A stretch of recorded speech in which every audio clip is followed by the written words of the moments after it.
નમસ્કાર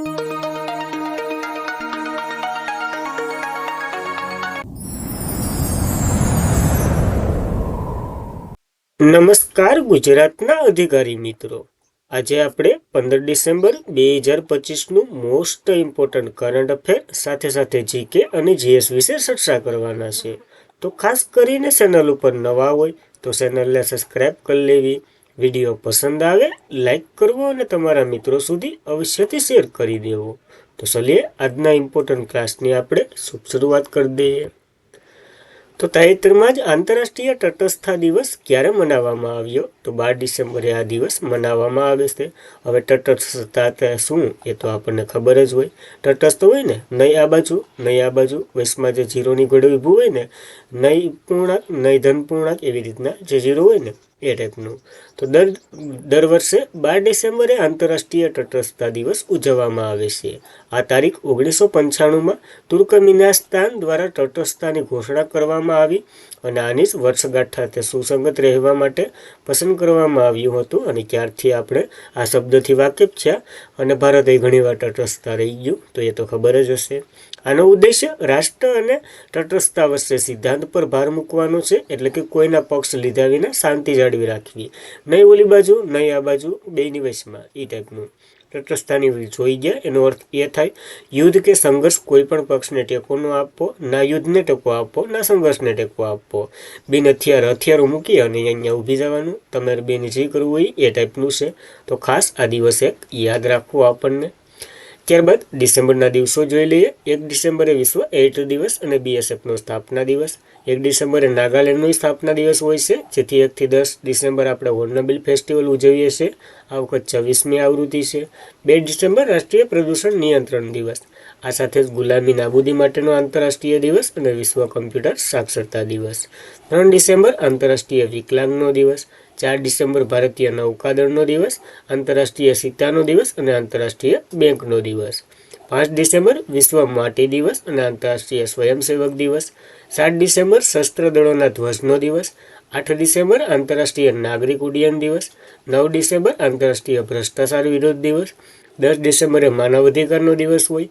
11 ડિસેમ્બર આંતરરાષ્ટ્રીય પર્વત દિવસ. 12 ડિસેમ્બરે આપણે આંતરરાષ્ટ્રીય સાર્વત્રિક કવરેજનો દિવસ મનાવ્યો છે. સ્વાસ્થ્યના કવરેજની વાત કરેલી છે, તો આ મહત્વના ડિસેમ્બરના દિવસો આપણને યાદ રાખવા. ત્યારબાદ એશિયાની પ્રથમ સંરક્ષિત સ્થાયી પક્ષી અભયારણ્ય પુનઃજીવિત કરવા માટે કયા રાજ્યમાં સરાઈ શુંગ મહોત્સવનું આયોજન કરવામાં આવ્યું છે? તો આસામમાં આનું આયોજન થયું છે. અને આ શાહી પક્ષી આપણે એક ગુજરાતમાં જાણીતું છે, જેને પણ શાહી પક્ષી કહેવામાં આવે છે, જે આપણું રાજ્ય પ્રાણી છે, ગ્લેડ ફ્લેમિંગો. તો આસામના માજુલી ઐતિહાસિક શાહી પક્ષી અભયારણ્યને પુનઃજીવિત કરવા અને તેના સંરક્ષણ કરવા માટે બીજી વખત સરાઈ યુંગ મહોત્સવનું આયોજન કરી રહ્યા છે. આપણે પેલી વખત થઈ ગયું. એશિયનની પ્રથમ સંરક્ષિત પક્ષી અભયારણ્ય છે. આ સરાઈ શુંગની સ્થાપના 1933માં એનડી એટલે કે આહોમ રાજા સ્વદેશ પ્રતાપસિંહ દ્વારા કરવામાં આવી હતી. તો બહુ જૂનું છે. ક્યાંની વાત કરેલી છે? 1633ની. 4 દિવસીય આ ઉત્સવ હોય, એટલે કે 7 થી 10 ડિસેમ્બરે હાલ સુધી હાલ્યો હતો. માજુલી સાહિત્ય, સ્થાનિક રહેવાસી અને પક્ષીઓના નિવાસ સ્થાનને પુનઃજીવિત કરવા, અભયારણ્ય અને પ્રવાસને વગેરેને માહિતી આપવા માટે આનું આયોજન થયું હતું. તો ખાસ ઇમ્પોર્ટન્ટ ધરાવે છે આ એક ઉત્સવ. અને સૌથી મોટો ટાપુ આપણને ખબર હશે, માજુલી દ્વીપ છે, જે બ્રહ્મપુત્ર નદી કિનારે આવેલો છે. અને 2016માં આને જાહેર કરી દીધો હતો. તો કે આસામ સરકારે જિલ્લો, અને 2017માં બની ગયો હતો. તો કેવી રીતના પ્રશ્ન પૂછાય એના ઉપર ખાસ આપણે ફોકસ કરવું. આસામની વાત આપણને ખબર જ છે. ત્યારબાદ ઓસ્કાર 2024માં પહેલીવાર કઈ કેટેગરી રજૂ કરવામાં આવી છે? તો કાસ્ટિંગ કેટેગરી રજૂ કરવામાં આવી છે આ એવોર્ડ માટે. અટાણા સુધી નથી આપવાતી. હવે કાસ્ટિંગ એટલે શું હોય તો તમને ખબર છે. સમજી લઉં કે એક મૂવી લખી હોય તો એમાં પાત્ર કેવી રીતના પસંદ કરવા, એના માટે કોને રાખવા. હીરો તો આપણે ઘણા છે, અક્ષય કુમાર છે વગેરે વગેરે, જે તમને ગમતો હોય એના નામ. તો એને કેવી રીતના આને જ લેવો એ બધી સજેસ્ટ કોણ કરતું હોય? તો કાસ્ટિંગ કરતું હોય. તો એના માટે 2024થી એકેડેમી એવોર્ડ મળશે. આ પુરસ્કાર રજૂ નવી સીમા ખીલશે અને ઓસ્કારના ઇતિહાસમાં આ કેટેગરીનો પ્રથમ સ્વીકાર હશે. 15 માર્ચ 2026ના રોજ યોજાયેલું 98મું જે એકેડેમી એવોર્ડ યોજાવાનો છે ને, ત્યાં પ્રથમ વખત આ સમારોહમાં સન્માન આપવામાં આવશે. તો આ એવોર્ડની શ્રેણી એડ કરી છે. ભારત 2026માં ઓસ્કારની શ્રેષ્ઠ આંતરરાષ્ટ્રીય ફિલ્મ ફીચર શ્રેષ્ઠ માટે હોમ બ્રાઉડને નામાંકિત કર્યું છે. તો ભારતનું તો યાદ જ રાખવાનું હોય આપણે. જ્યારે સ્ટન ડિવાઇસ શ્રેણીની જે શ્રેષ્ઠ સિદ્ધ 2028માં 100મા એકેડેમી એવોર્ડમાં ઉમેરવામાં આવશે.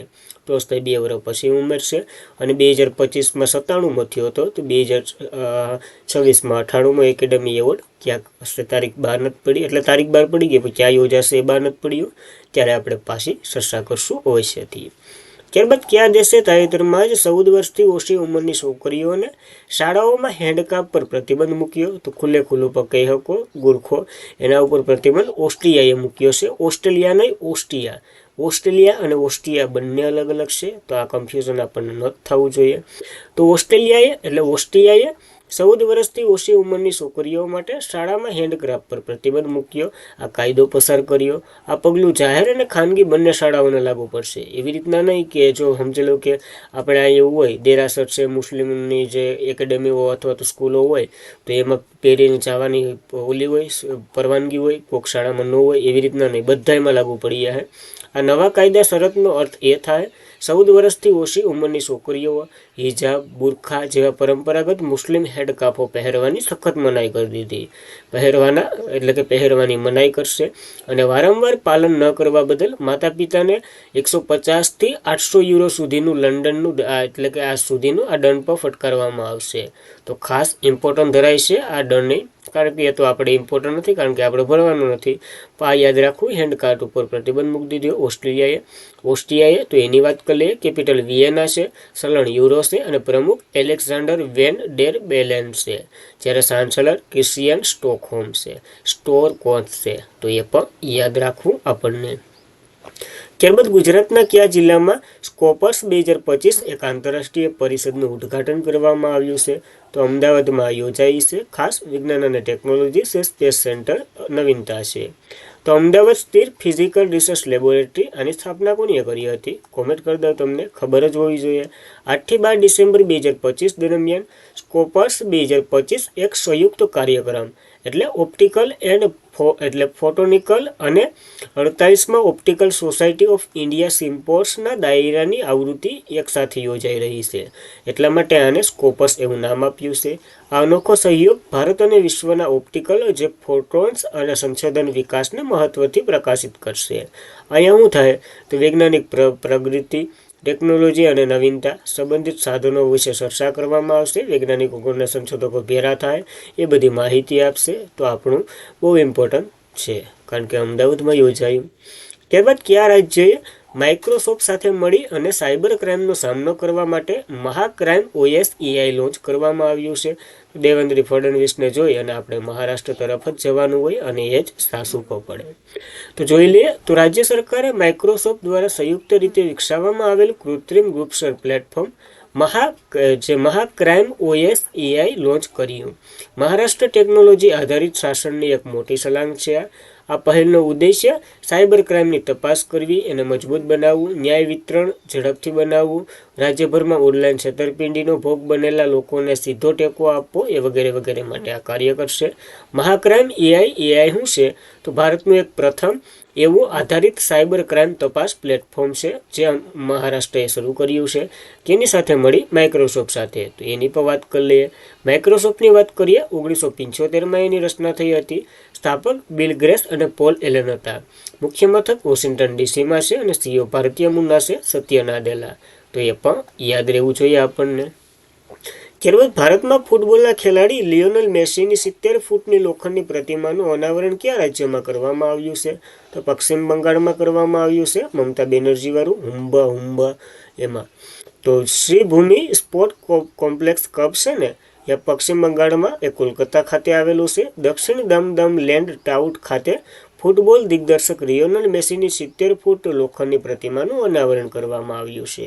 અને આ પ્રતિમા મેસી જે ફિફા વર્લ્ડ કપની ટ્રોફીને પડકાર દે એ ટાઈપની છે. અંતિમ જે સપાટીની કામ અને વિસ્તરણથી તૈયાર કરેલું છે અને આ પ્રતિમા 2026માં જે ફિફા વર્લ્ડ કપ થવાના છે પહેલો એની શ્રદ્ધાંજલિના ભાગરૂપે છે. અને આનું ઉદ્ઘાટન કરવા ખુદ મેસી આવ્યા હતા ભારતની મુલાકાતે. તો ખાસ ચર્ચામાં રહેલો વિષય છે, તો આપણને યાદ રહેવો જોઈએ. વધીને પ્રશ્નો એવી રીતના જ આવશે, કયા ખેલાડી કઈ રમત સાથે સંકળાયેલા છે. ત્યારબાદ તાજેતરમાં જ કયા રાજ્યએ પાઘડી પ્રથાથી મુક્ત માટે કાયદો બહાર પાડ્યો છે? તો મહારાષ્ટ્રએ કાયદો બહાર પાડ્યો છે. હવે આ પાઘડી આપણે પાઘડી એટલે જે માથે પહેરી હોય એ ટાઈપની નથી. આપણે એક સિમ્પલ રીતે સમજીએ ને તો પાઘડી એટલે જે આપણે લીડ ઉપર કેમ વસ્તુ દઈએ લીજ ઉપર એ ટાઈપનું છે. જોઈએ વધારે ખ્યાલ આવશે. મહારાષ્ટ્રના મુખ્યમંત્રી દેવેન્દ્ર ફડણવીસે પાઘડી પ્રથાને નાબૂદ કરવાની જાહેરાત કરી. આ પ્રણાલીનો અંત લાવવા માટે મહારાષ્ટ્ર સરકારે એક નવો કાયદો લાવશે અને જેના દ્વારા નાબૂદ કરવામાં આવશે. જોઈ લે પાઘડી પ્રણાલી તો એક જૂની ભાડા પ્રકારની પ્રણાલી હતી જેનો ઉપયોગ ઘરો કે દુકાનો ભાડે આપવા મુંબઈ અને તેનો ઉપયોગ 1940ના પહેલાથી થતો. ટૂંકમાં શું હોય તો કે આ મારી એક દુકાન છે એને મારે ભાડે આપવી તો 5 વર્ષ માટે ભાડે આપવી તો 5 વર્ષનું ભાડું પહેલાં મને આપી દે. પછી એ દુકાન રાખવી હોય તો રાખી શકે. એ 5 વર્ષ માટે જ, કાયમી માટે તો નહીં. તો એ 5 વર્ષનું ભાડું મારે પહેલાં આવી જાય તો ઘણા ફાયદા પણ હતા, ઘણા નુકસાન પણ હતા. જો અહીં રેડ બેટ પડે, ગેરકાયદેસર દુકાન હોય તો ઓલો ભાઈ પછી હાથું ખખરીને વયો જાય. તો એવી રીતના ટાઈપનું હતું બધી. આ તો પાઘડી પ્રથાને નાબૂદ કરી દીધી. મહારાષ્ટ્ર કરવાનું છે, એ કાયદો આવવાનો જ છે. તો ખાસ યાદ રાખવું એક થોડુંક. ત્યારબાદ 14મી ઓલિમ્પિક સમિતિ 2025 ક્યાં યોજાઈ છે? તો લોઝન ખાતે યોજાઈ. આ ક્યાં આવેલું તે? તો સ્વિટ્ઝરલેન્ડમાં આવેલું છે. અને આ જે અહીં સક્ર દોરેલા હતા ને બધી એક એક પ્રતીક કરે. કયા આવડતું હોય તો કમેન્ટ કરી દો. ઓલિમ્પિક ચળવળ અગ્રણીય પ્રતિનિધિત્વમાં સ્વિટ્ઝરલેન્ડના લોઝેન્સમાં ઓલિમ્પિક હાઉસ ખાતે 14મી ઓલિમ્પિયાડ સમિટ માટે મેળો ભરાયો. આ બેઠક આંતરરાષ્ટ્રીય ઓલિમ્પિક સમિતિ આયોજન કરવામાં આવી હતી અને એટલે કે ઇન્ટરનેશનલ ઓલિમ્પિક સમિતિના પ્રમુખ પણ હાજર હતા. કોણ છે? ક્રિસ્ટી કેવેન્ડિશ એની અધ્યક્ષતા પણ કરી હતી. તો ખાસ 14મી ભરાણી છે. આ ઇન્ટરનેશનલ ઓલિમ્પિક સમિતિની વાત કરીએ 23 જૂન 1994માં આની રચના થઈ હતી. મુખ્ય મથક લોસન સ્વિટ્ઝરલેન્ડમાં. અને આના હેડ તો કે જેને ઓલું કર્યું એ જ કોઈને ઉદ્ઘાટન કેવેન્ડિશ. તો એ પણ યાદ રાખવા. ઝિમ્બાબ્વેના છે એ પણ યાદ રાખવું. ત્યારબાદ બંધારણીય સભામાં એકમાત્ર મુસ્લિમ મહિલાનું અદ્ભુત જીવન. આ પુસ્તક એના લેખકનું નામ જણાવો. તો આના લેખક કુદરસિયા રસૂલ છે, જે મહિલા જ છે અને એનું પોતાનું સંસ્કરણ અથવા તો આત્મકથા તમે કહી શકો એ ટાઈપનું છે. તો બેગમ કુદરસિયા રસૂલ એક સંસ્કરણ જે બંધારણીય સભાની એકમાત્ર મુસ્લિમ મહિલાનું અદ્ભુત જીવન એ ટાઈપનું છે. અંગ્રેજીમાં તમારી રીતના ખાણા ખુશામ ગઈને વાંચી લેજો. 2001માં જે પરદાથી સંસદ સુધી આયમનું પુસ્તક હતું. ભારતીય રાજ્યમાં મુસ્લિમ મહિલાનું સંસ્કરણ આ હતું.